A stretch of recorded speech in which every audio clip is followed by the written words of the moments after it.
प्रेम से बोलो जगदम्बा मैया की जय हो।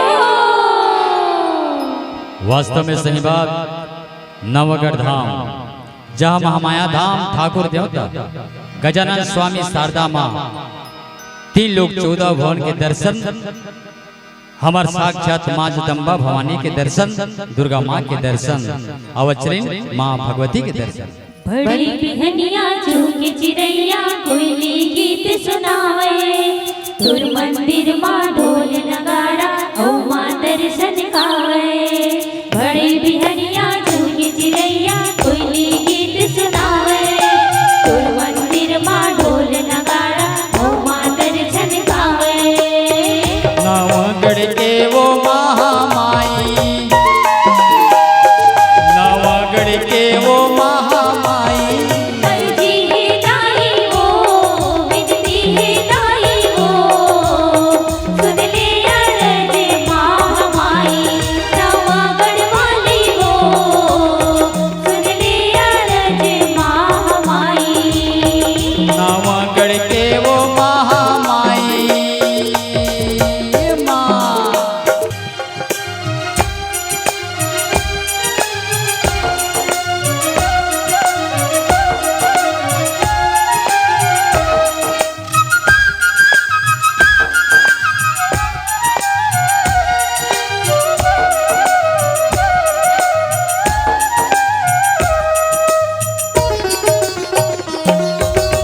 नान नान लई गायन दाई आयन तोर दुआरी, आशीष दीदी हमला मैया ते जग की महतारी। ललला ला लला ला, ललला ला लला।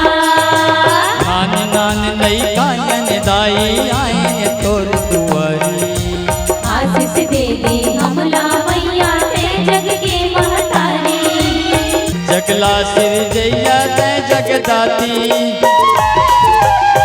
जगला सिर जैया तै जगदाती, अर्जी है दाई वो, विनती है दाई वो, सुन ले अरज माँ हमारी नवागढ़ वाली वो, सुन ले अरज माँ हमारी।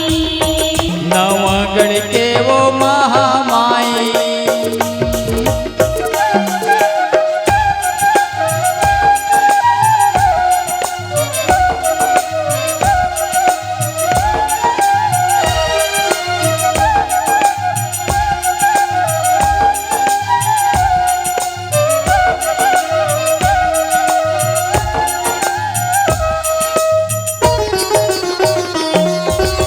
माना बंदरिया के तीर महावे तोर बसेरा, जगमग ज्योति जलत है दाई नवरात्रि के बेरा।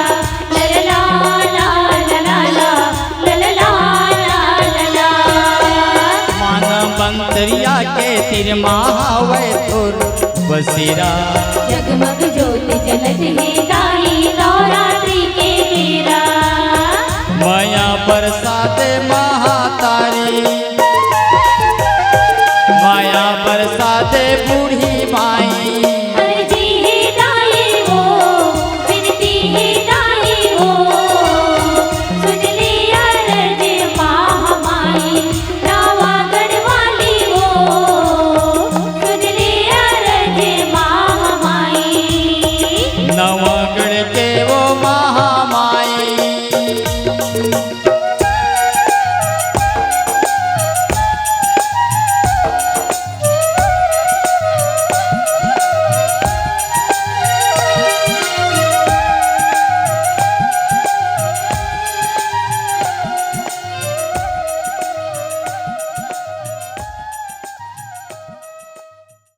अगर आपको हमारा ये वीडियो पसंद आया हो तो लाइक, कमेंट और सब्सक्राइब ज़रूर कीजिए।